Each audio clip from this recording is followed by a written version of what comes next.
Bonjour, ici Jordan de Stellaire. Je vais vous expliquer en vitesse comment utiliser les deux liens que je vous ai fournis.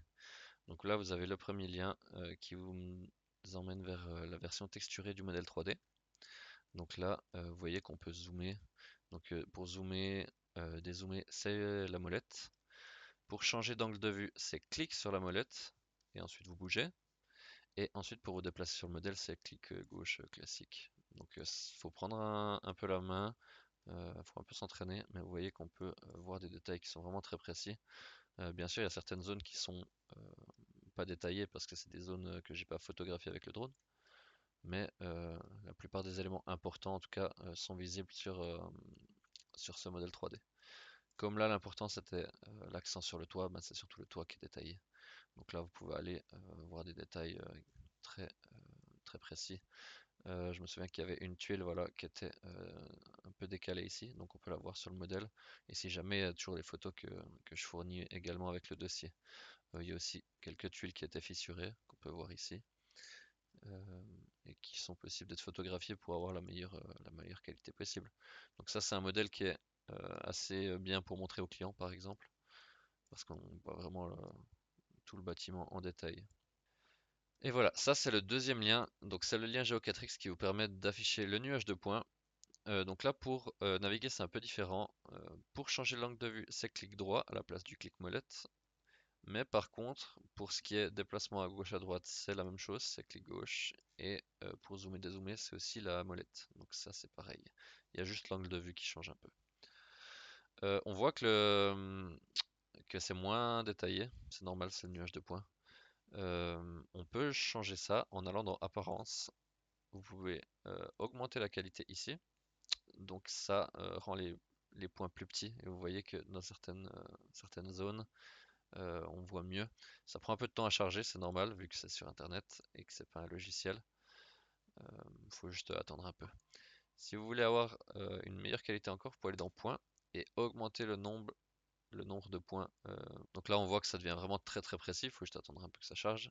Mais suivant votre connexion internet ou le PC que vous avez, ça peut prendre un peu plus de temps à charger.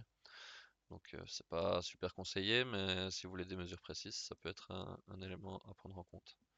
Là, je vais le réduire un peu pour que ce soit plus facile à naviguer. On passe au point important, la prise de mesure. Donc, ce que vous allez faire, c'est vous placer en voyant le toit au complet et vous allez utiliser les distances. Donc là, vous voyez qu'il y a un point bleu qui est affiché sur le curseur. Du coup, vous allez sélectionner deux points. Par exemple, si je veux prendre la hauteur de ce point, de ce toit, et là, vous pouvez replacer votre point au point souhaité. Donc, si vous voulez le mettre plus en haut, vous le mettez plus en haut.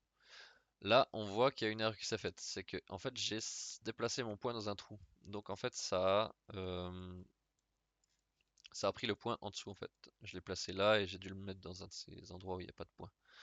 Donc, il faut bien faire attention de le mettre sur un des points du toit. Là, je vois que je l'ai bien placé, donc c'est parfait. Et là, on voit du coup qu'on a une hauteur de toit de 7,61 m. On va faire la même chose avec la largeur. Je prends mon outil de distance, je place mon point. Ce que je peux faire, c'est aussi le placer environ ici.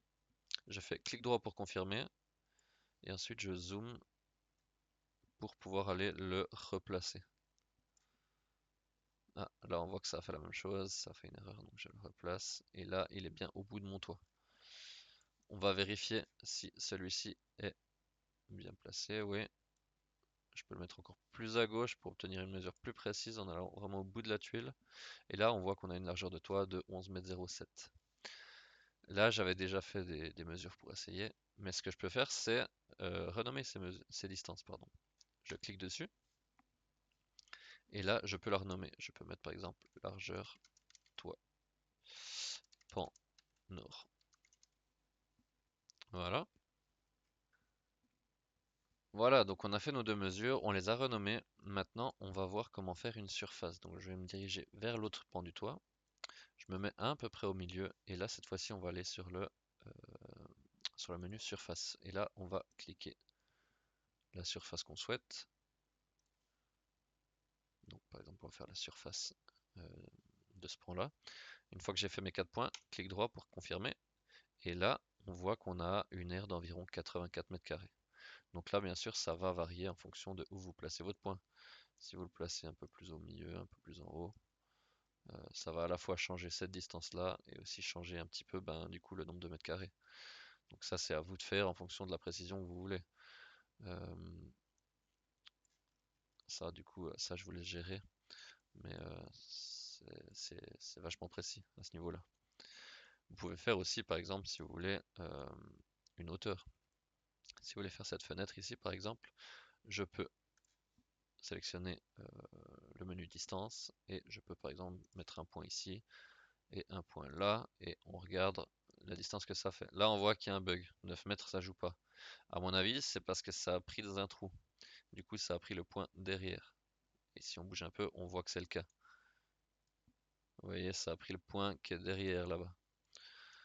Donc ce que vous faites, c'est que vous reprenez le point et vous essayez de le replacer vraiment sur la fenêtre. Là, on voit que ça joue parce que du coup 1,43 m c'est cohérent pour une hauteur de fenêtre. Si on le met bien vertical, on est bien à 1,41 m.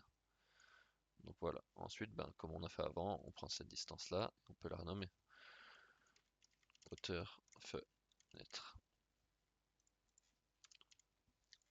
Je me souviens dans le dossier que j'avais mesuré la largeur de ce caisson-là. On avait 70 cm grâce à ma chevillère que j'avais pris sur place. On va essayer de la mesurer pour voir si c'est fiable. Donc je prends mon outil distance et je mets un point là. Et je mets un point environ... Oh, pardon, j'ai fait une erreur. Donc là j'ai fait une erreur. Donc ce que je vais faire, c'est que je vais cliquer sur distance. Je la sélectionne et je la supprime. Je vais mesurer du coup cette boîte, distance, je prends 2 points ici, à là, et voilà. Donc là je l'ai pas mis précisément, j'ai fait un peu euh, grossièrement, mais on voit qu'on est à 69 cm, et que si on déplace un peu le point, on est vite à 70 cm, qui était la largeur qui avait été mesurée.